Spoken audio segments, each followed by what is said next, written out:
ನಮಸ್ಕಾರ ಗೆಳೆಯರಿ, stock market Kannada ಚಾನಲ್ಗೆ ಸ್ವಾಗತ ಸುಸ್ವಾಗತ. ಗೆಳೆಯರಿ, ವಿಡಿಯೋದಲ್ಲಿ ಒಂದು ಇಂಪಾರ್ಟೆಂಟ್ ಸೆಕ್ಟರ್ಗೆ ಸಂಬಂಧಪಟ್ಟಂತೆ ಒಂದಷ್ಟು ವಿಚಾರಗಳನ್ನ ತಿಳ್ಕೊಳ್ಳುವಂತ ಪ್ರಯತ್ನ ಮಾಡೋಣ.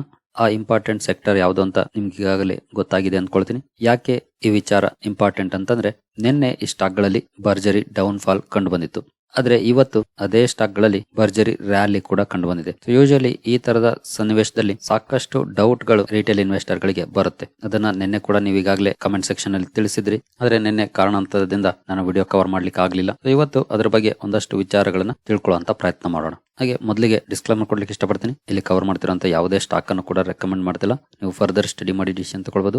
ಆಸ್ ಎ ಎಜುಕೇಶನಲ್ ಪರ್ಪಸ್ ನಾನು ಈ ವಿಡಿಯೋನ ನಿಮ್ಮ ಮುಂದೆ ತರ್ತಾ ಇದ್ದೀನಿ. ಹಾಗೆ ಗೆಳೆಯರೆ, ನಾವು ಕವರ್ ಮಾಡ್ತಿರೋಂತ ಇಂಪಾರ್ಟೆಂಟ್ ಸೆಕ್ಟರ್ ಯಾವುದು ಅಂತಂದ್ರೆ ಅದು ರೈಲ್ವೆ ಸೆಕ್ಟರ್ಗೆ ಸಂಬಂಧಪಟ್ಟಂತಹ ಸ್ಟಾಕ್ಸ್.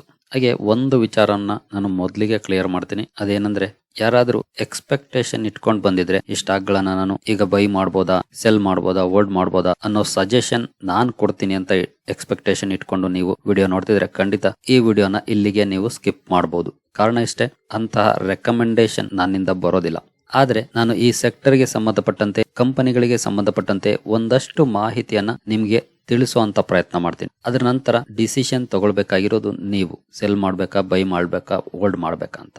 ಯಾಕಂದ್ರೆ ಇನ್ವೆಸ್ಟ್ ಮಾಡೋದು ನಿಮ್ಮ ಹಣ. ಲಾಭ ಬಂದ್ರು ಅದು ನಿಮ್ದೆ, ಲಾಸ್ ಆದ್ರೂ ಕೂಡ ನಿಮ್ದೆ. ನಾನು ಕಳ್ಕೊಳ್ಳೋದು ಏನಿಲ್ಲ, ಪಡ್ಕೊಳ್ಳೋದು ಏನಿಲ್ಲ. ಸೊ ನಿಮ್ಮ ಹಣ ನಿಮ್ಮ ಡಿಸಿಷನ್ ಆಗಿರ್ಬೇಕು. ಯಾಕೆ ಅಂತಂದ್ರೆ, ಇನ್ ಕೇಸ್ ನೀವು ಫೇಲ್ ಆದ್ರೆ ಅದರಿಂದ ಒಂದು ಒಳ್ಳೆ ಪಾಠವನ್ನ ಕಲಿತೀರಿ. ಇನ್ ಕೇಸ್ ಅದರಲ್ಲಿ ನೀವು ಸಕ್ಸಸ್ ಆದ್ರೂ ಕೂಡ ಅದರಿಂದನೂ ಕೂಡ ಒಂದು ಪಾಠ ಕಲಿತೀರಿ. ಸೊ ಇದು ತುಂಬಾನೇ ಇಂಪಾರ್ಟೆಂಟ್. ಸೊ ಮೊದಲಿಗೆ ನಾವು ಸ್ಟಾಕ್ ಗಳ ಇವತ್ತಿನ ಪರ್ಫಾರ್ಮೆನ್ಸ್ ಅನ್ನ ನೋಡಿ ಮುಂದುವರಿಯೋಣ.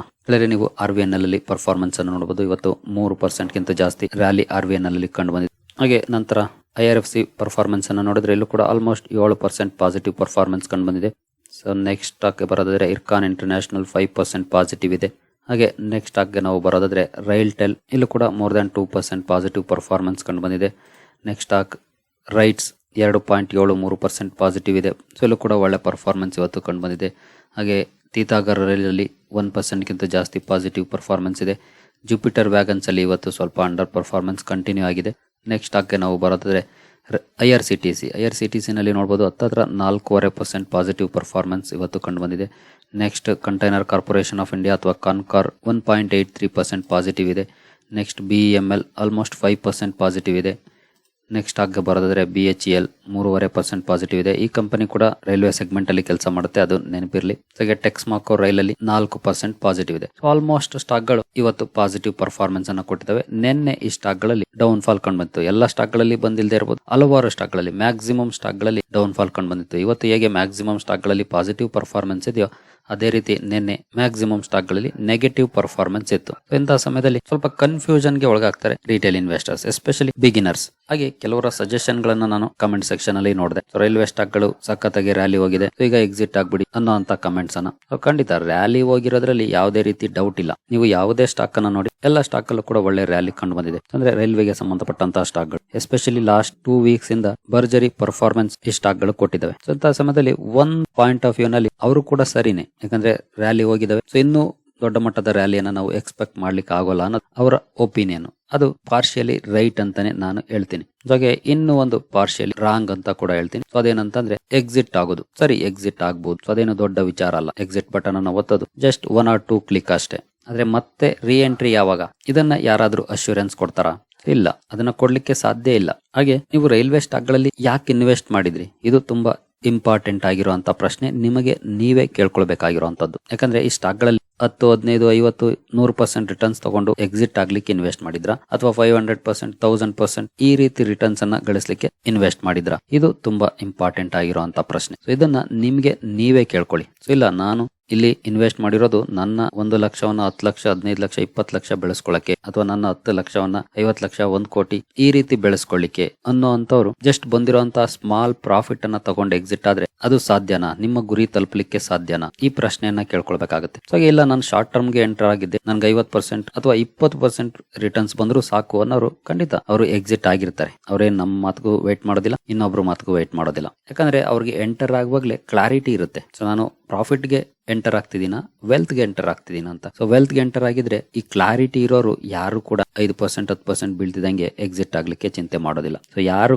ವಿತೌಟ್ ಕ್ಲಾರಿಟಿ ಎಂಟರ್ ಆಗಿರ್ತಾರೋ ಅಂತವ್ರು ಮಾತ್ರ ಎಕ್ಸಿಟ್ ಆಗೋದ್ರ ಬಗ್ಗೆ ಪಾನಿಕ್ ಆಗೋದು, ಎಸ್ಪೆಷಲಿ 5% 10% ಬಿದ್ದ ತಕ್ಷಣ ಪಾನಿಕ್ ಆಗೋದು. ಸೊ ಹೇಗೆ ನೀವು ಒಂದು ಸ್ಟಾಕ್ ಅಲ್ಲಿ 10% ರ್ಯಾಲಿ ಬಂದಾಗ ನಿಮ್ಮ ಮೆಂಟಾಲಿಟಿ ಇರುತ್ತೋ ಅದೇ ರೀತಿಯ ಮೆಂಟಾಲಿಟಿ 10% ಬಿದ್ದಾಗ್ಲೂ ಕೂಡ ಇರಬೇಕು. ಈ ಸ್ಟೇಟ್ ಆಫ್ ಮೈಂಡ್ ಅನ್ನ ನೀವು ಅಚೀವ್ ಮಾಡ್ಲೇಬೇಕು. ಸ್ಟಾಕ್ ಮಾರ್ಕೆಟ್ ಅಲ್ಲಿ ಸಕ್ಸಸ್ ಆಗ್ಬೇಕು ಅಂತಂದ್ರೆ 10% ಬಿದ್ದ ತಕ್ಷಣ ನೀವು ಎದುರ್ಕೊಳ್ತಿದ್ದೀರಿ ಅಂತಂದ್ರೆ ಖಂಡಿತ ನೀವು ಸ್ಟಾಕ್ ಮಾರ್ಕೆಟ್ ಅಲ್ಲಿ ಇನ್ವೆಸ್ಟ್ ಮಾಡ್ಲಿಕ್ಕೆ ಸರಿಯಾದ ವ್ಯಕ್ತಿ ಅಲ್ಲ ಅನ್ನೋದು ನನ್ನ ವೈಯಕ್ತಿಕ ಅಭಿಪ್ರಾಯ. ಯಾಕೆಂದ್ರೆ ಸ್ಟಾಕ್ ಮಾರ್ಕೆಟ್ ಅಲ್ಲಿ ವಾರೆನ್ ಬಫೆಟ್ ಅವರು ಹೇಳೋ ಹಾಗೆ ನೀವು ಇನ್ವೆಸ್ಟ್ ಮಾಡಿರೋ ಅಂತ ಸ್ಟಾಕ್ ಅನ್ನ ಮೋರ್ ದನ್ 50% ನೆಗೆಟಿವ್ ಅಲ್ಲಿ ನೋಡಕ್ಕೆ ರೆಡಿ ಇರಬೇಕು ಅಂತ ಹೇಳ್ತಾರೆ. ನಿಮ್ಮ ಮೆಂಟಾಲಿಟಿ ಯಾಕೆ ಹೇಳ್ತಾರೆ ಅಂತಂದ್ರೆ ಕಂಪನಿಯ ಬಿಸ್ನೆಸ್ ಅನ್ನ ನೋಡಿ ಇನ್ವೆಸ್ಟ್ ಮಾಡಿದ್ರೆ ಕಂಪನಿ 50% ಅಲ್ಲ 60% ಬಿದ್ರೂ ಕೂಡ ಕಮ್ ಬ್ಯಾಕ್ ಅನ್ನ ಮಾಡುತ್ತೆ ಅನ್ನೋ ಅಂತ ಕಾನ್ಫಿಡೆನ್ಸ್ ನಿಮಗೆ ಇರುತ್ತೆ. ಆಗ ಮಾತ್ರ ನೀವು ಹೋಲ್ಡ್ ಮಾಡ್ಲಿಕ್ಕೆ ಸಾಧ್ಯ. ಸೊ ನೀವು ಬಿಸ್ನೆಸ್ ಅನ್ನ ನೋಡಿಲ್ಲ, ಇತ್ತೀಚೆಗೆ ಬಂದಂತ ರ್ಯಾಲಿಯನ್ನ ನೋಡಿ ಇನ್ವೆಸ್ಟ್ ಮಾಡಿದ್ದೀರಿ ಅಂತಂದ್ರೆ ಖಂಡಿತ ನೀವು ನಿನ್ನೆಯ ಕ್ರಾಶ್ ಅಲ್ಲಿ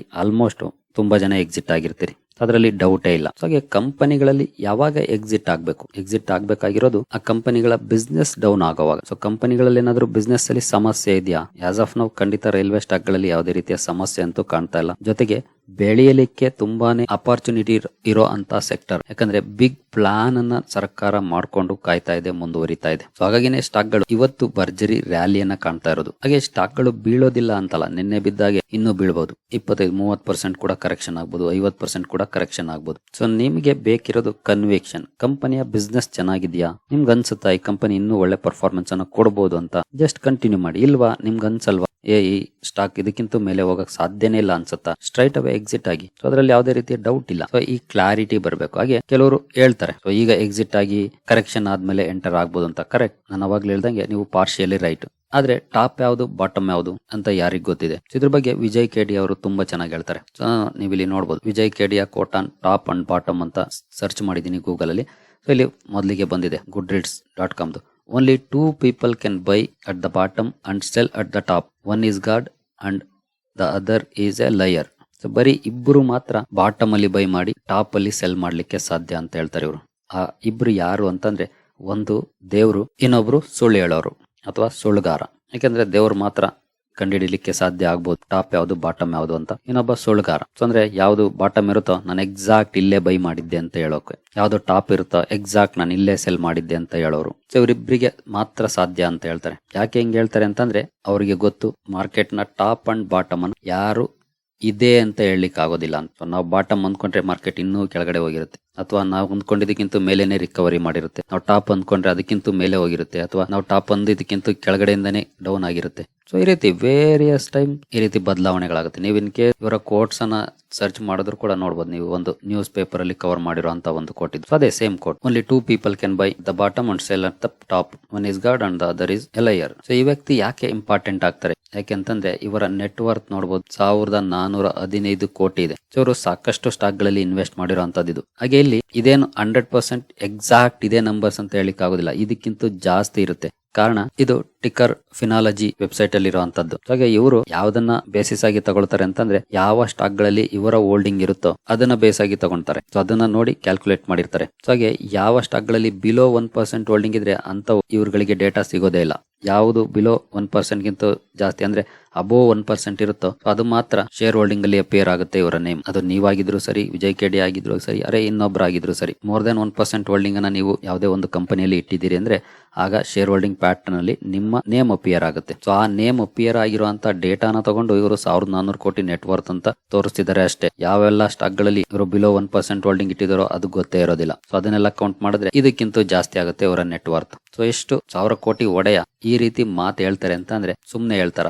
ಸೊ ಅವರು 16 ವರ್ಷಗಳ ಎಕ್ಸ್ಪೀರಿಯನ್ಸ್ ಮೇಲೆ ಹೇಳ್ತಿರ್ತಾರೆ. ಜೊತೆಗೆ ನಾನು ಕೂಡ ಪರ್ಸನಲಿ ಎಕ್ಸ್ಪೀರಿಯನ್ಸ್ ಮಾಡಿದೀನಿ ಸಾಕಷ್ಟು ಸಲ. ನಾವು ಇದೇ ಬಾಟಮ್ ಇದೇ ಟಾಪ್ ಅಂತ ಖಂಡಿತ ಹೇಳಲಿಕ್ಕೆ ಆಗೋದಿಲ್ಲ. ಲಾಕ್ ಡೌನ್ ಟೈಮ್ ಅಲ್ಲಿ ಕ್ರಾಶ್ ಆಯ್ದನ್ನ ಯಾರು ಅನ್ಕೊಳ್ತಿದ್ರು? F&O ಸೆಗ್ಮೆಂಟ್ ಅಲ್ಲಿ ಇರುವಂತಹ ಸ್ಟಾಕ್ ಗಳಲ್ಲಿ ಓವರ್ ಆಲ್ ಮಾರ್ಕೆಟ್ ಅಲ್ಲಿ ಲೋಯರ್ ಸರ್ಕ್ಯೂಟ್ ಬರ್ತಾ ಇತ್ತು. ನಿಫ್ಟಿ 50 ಅಲ್ಲಿ ಲೋಯರ್ ಸರ್ಕ್ಯೂಟ್, ಬಟ್ ರಿಕವರಿ ಮಾಡ್ತು ಮಾರ್ಕೆಟ್. ಹಾಗಾಗಿ ನೀವು ಸ್ಟಾಕ್ ಪ್ರೈಸ್ ಮೊಮೆಂಟಮ್ ಮೇಲೆ ಖಂಡಿತ ಡಿಸೈಡ್ ಮಾಡಕ್ ಹೋಗ್ಬೇಡಿ. ಅದು ಯಾವುದೇ ಸ್ಟಾಕ್ ಆಗಿರ್ಲಿ, RVNL ಆಗಿರ್ಲಿ, IRFC ಆಗಿರ್ಲಿ, ಅಥವಾ ಇನ್ಯಾವುದೇ ಸ್ಟಾಕ್ ಆಗಿರ್ಲಿ. ಸೊ ನೀವು ಡಿಸೈಡ್ ಮಾಡಬೇಕಾಗಿರೋದು ಕಂಪನಿಯ ಫಂಡಮೆಂಟಲ್ಸ್ ಅನ್ನ ನೋಡಿ, ಕಂಪನಿಯ ಬಿಸ್ನೆಸ್ ಅನ್ನ ನೋಡಿ. ಸೊ ನಿಮ್ಗೆ ಕಂಪನಿ ಬಿಸ್ನೆಸ್ ಇನ್ ಮುಂದೆ ಡೌನ್ ಆಗುತ್ತೆ ಅನ್ಸುತ್ತಾ, ಸೊ ಇಮಿಡಿಯೇಟ್ಲಿ ಎಕ್ಸಿಟ್ ಆಗಿ. ನೆಕ್ಸ್ಟ್ ಮಾತೇ ಇಲ್ಲ ಅಲ್ಲಿ. ಇಲ್ಲ ಈ ಕಂಪನಿಯ ಬಿಸ್ನೆಸ್ ಇನ್ನೂ ದೊಡ್ಡ ಮಟ್ಟಕ್ಕೆ ಬೆಳೆಯುವಂತ ಅವಕಾಶ ಇದೆ ಅನ್ಸುತ್ತಾ, ಕಂಟಿನ್ಯೂ ಮಾಡಬಹುದಂತ ಸ್ಟಾಕ್ಗಳು. ಹಾಗೆ ಇವತ್ತು 172 ರೂಪಾಯಿ ಇದೆ ARFC. ಬಜೆಟ್ ಆದ್ಮೇಲೆ ಓವರ್ ಎಕ್ಸ್ಪೆಕ್ಟೇಷನ್ ಇರೋದ್ರಿಂದ 172 ಇರೋದು 140ಕ್ಕೂ ಬರ್ಬೋದು, 120ಕ್ಕೂ ಬರ್ಬೋದು, 100ಕ್ಕೂ ಕೂಡ ಬರ್ಬೋದು. ಯಾರಿಗ್ ಗೊತ್ತು. ಆದ್ರೆ ಕಂಪನಿ ಮುಚ್ಚೋಗೋದಿಲ್ಲ, ಬಿಸ್ನೆಸ್ ಅನ್ನ ಮಾಡ್ತಾ ಇರುತ್ತೆ. ಬಿಸ್ನೆಸ್ ಚೆನ್ನಾಗಿ ನಡೀತಿದೆ ಅಂತಂದ್ರೆ ಸ್ಟಾಕ್ ಒಳ್ಳೆ ಪರ್ಫಾರ್ಮೆನ್ಸ್ ಅನ್ನ ಕೊಟ್ಟೆ ಕೊಡುತ್ತೆ. ಇನ್ ಕೇಸ್ ಈ ಸ್ಟಾಕ್ 100 ರೂಪಾಯಿಗೆ ಬಂದಿದೆ ಅಂದ್ರೆ, ಬರೋ ಚಾನ್ಸಸ್ ಕಡಿಮೆ, ಬಂದಿದೆ ಅಂದ್ರೆ ಬೈ ಮಾಡ್ಲಿಕ್ಕೂ ಕೂಡ ರೆಡಿ ಇರ್ಬೇಕಾಗ. 100 ಬರೋದೇನು, ಬರೀ 30% ಕ್ರಾಶ್ ಆದ್ರೂ ಸರಿ, ಭರ್ಜರಿ ಬೈಯರ್ಸ್ ಬರ್ತಾರೆ. ಸೊ ಈಗ ಎಂಟರ್ ಆಗ್ಬೋದಾ ಅನ್ನೋ ಪ್ರಶ್ನೆಗಳು ಸಾಕಷ್ಟು ಸಲ ಬರ್ತದೆ. ನಾನು ಮೊನ್ನೆನೇ ಹೇಳಿದೀನಿ, ಮೊನ್ನೆ ಕೂಡ ಅಂದ್ರೆ ಲಾಸ್ಟ್ ವೀಕ್ ಅಲ್ಲಿ ಕೂಡ 2-3 ಸಲ ವಿಡಿಯೋ ಮಾಡಿದ್ದೀನಿ ರೈಲ್ವೆ ಸ್ಟಾಕ್ ಗಳ ಬಗ್ಗೆನೆ. ಸೊ ನೋಡ್ಬೋದು, ಇಲ್ಲಿ ಕೂಡ ಇದೆ ರೈಲ್ವೆ ಸ್ಟಾಕ್ಸ್. ಹಾಗೆ ಇದು ಕೂಡ ರೈಲ್ವೆ ಸ್ಟಾಕ್ಸ್. ಹಾಗೆ ಹಿಂದಿನ ವೀಕ್ ಹೋದ್ರೆ ಇಲ್ಲೂ ಕೂಡ railway stocks 8 days ago. So ಈಗ ಬಜೆಟ್ ಇರೋದ್ರಿಂದ ಸಾಕಷ್ಟು ಎಕ್ಸ್ಪೆಕ್ಟೇಷನ್ಸ್ ಇದೆ ರೈಲ್ವೆ ಸೆಕ್ಟರ್ ಗೆ ಸಂಬಂಧಪಟ್ಟಂತೆ. ಹಾಗಾಗಿ ಭರ್ಜರಿ ರ್ಯಾಲಿ ಸ್ಟಾಕ್ ಗಳಲ್ಲಿ ಕಂಡು ಬರ್ತಾ ಇದೆ. ಸೊ ನಾವು ರ್ಯಾಲಿ ಬರ್ಲಿ, ಡೌನ್ ಫಾಲ್ ಬರ್ಲಿ, ಸೊ ನಿನ್ನೆ ಬಂದಾಗ ಡೌನ್ ಫಾಲ್ ಕೂಡ ಬರ್ಬೋದು, ಹಾಗೆ ಬಜೆಟ್ ದಿನ ಕ್ರಾಶ್ ಕೂಡ ಆಗ್ಬೋದು. ಸ್ಟಾಕ್ ಗಳು ಎಲ್ಲ ಸಾಧ್ಯತೆಗಳಿದ್ದೇ ಇರುತ್ತೆ. ಸೊ ನಿಮಗೆ ಈ ಸ್ಟಾಕ್ ಗಳು ಇದಕ್ಕಿಂತ ಮೇಲೆ ಹೋಗಲ್ಲ ಅನ್ಸಿದ್ರೆ ಎಕ್ಸಿಟ್ ಆಗ್ಬೋದು. ನಾನು ಮೊದ್ಲಿಗೆ ಹೇಳಿ ವೆಲ್ತ್ ಲಾಭನ ಅಂತ, ಅಂದ್ರೆ short term profit, long term wealth ನೀವು ಕ್ರಿಯೇಟ್ ಮಾಡ್ಕೊಳ್ಬೇಕಾಗಿರುತ್ತೆ. ಸೊ ಅದ್ರ ಮೇಲೆ ನೀವು ಡಿಸಿಷನ್ ತಗೊಳ್ಬೇಕಾಗುತ್ತೆ. ಸೊ ಬಿಸ್ನೆಸ್ ನೋಡಿ, ನಾನಂತೂ ಈಗಾಗಲೇ ವಿಜಯ್ KD ಅವರ ಕೋಟ್ ಅನ್ನ ಕವರ್ ಮಾಡಿ ತಿಳಿಸ್ಕೊಟ್ಟಿದ್ದೀನಿ. ಟಾಪ್ ಯಾವುದು ಬಾಟಮ್ ಯಾವುದು ಅಂತ ಯಾರು ಹೇಳಲಿಕ್ಕೆ ಆಗೋದಿಲ್ಲ. ಟೆಕ್ನಿಕಲ್ಸ್ ನೆಲ್ಲ ತೆಗೆದು ಪಕ್ಕಕ್ಕೆ ಇಟ್ಬಿಡಿ. ಟೆಕ್ನಿಕಲ್ಸ್ ಬೇಕಾಗೋದು ವರ್ಕ್ ಆಗೋದು ಶಾರ್ಟ್ ಟರ್ಮರ್ಸ್ ಅಷ್ಟೇ, ಲಾಂಗ್ ಟರ್ಮರ್ಸ್ ಅಲ್ಲ. ಕರೆಕ್ಷನ್ ಬಂತ ಬೈ ಮಾಡ್ಲಿಕ್ಕೆ ರೆಡಿ ಇರಿ. ಟಾರ್ಗೆಟ್ ಇಟ್ಕೊಂಡಿರಿ 30%. ಸೊ 30% ಜಾಸ್ತಿ ಡೌನ್ ಫಾಲ್ ಕಂಡು ಬಂತ ಸ್ಟಾಕ್ ಗಳಲ್ಲಿ ರೆಡಿ ಇರಿ ಬೈ ಮಾಡ್ಲಿಕ್ಕೆ. ಬರ್ಲಿಲ್ವಾ, ಇರೋ ಹೋಲ್ಡಿಂಗ್ ಅನ್ನ ಕಂಟಿನ್ಯೂ ಮಾಡಿ ಅಷ್ಟೇ. ಸೊ ಈಗ ಬೈ ಮಾಡ್ಲಿಕ್ಕೆ ಚಿಂತೆ ಮಾಡುವಂತವ್ರು ಸ್ವಲ್ಪ ದಿನ ವೆಯ್ಟ್ ಮಾಡಿ ಬಜೆಟ್ ಆಗೋವರೆಗೂ. ಸೊ ಬಜೆಟ್ ಅಲ್ಲಿ ಏನ್ ಡಿಸಿಷನ್ ಬರುತ್ತೆ ಅದರ ಮೇಲೆ ಡಿಸಿಷನ್ ತಗೊಳ್ಳೋದು ಬೆಟರ್ ಅನ್ನೋದು ನನ್ನ ವೈಯಕ್ತಿಕ ಅಭಿಪ್ರಾಯ. ಸೊ ಫೈನಲ್ ಡಿಸಿಷನ್ ನಿಮ್ಮದೇ ಆಗಿರ್ಲಿ. ಸೊ ನನ್ನ ಒಪಿನಿಯನ್ ಮೇಲೆ ಡಿಪೆಂಡ್ ಆಗಿ ಡಿಸೈಡ್ ಮಾಡಬೇಡಿ. ಸರಿ ಗೆಳೆಯರಿ, ಗೊತ್ತಿಲ್ಲ ಎಷ್ಟು ಜನ ಈ ಬೋರಿಂಗ್ ಲೆಕ್ಚರ್ ಅನ್ನ ಕೊನೆವರೆಗೂ ನೋಡಿದಿರಿ ಅಂತ. ಇಲ್ಲಿವರೆಗೂ ನೋಡಿರೋರಿಗೆ ಖಂಡಿತ ನಿಮ್ಗೆ ಹೆಡ್ಸ್ ಆಫ್ ಯು. ಮುಂದಿನ ವಿಡಿಯೋದಲ್ಲಿ ಸಿಗೋಣ. ಅಲ್ಲಿವರೆಗೂ ಜೈ ಹಿಂದ್, ಜೈ ಕರ್ನಾಟಕ.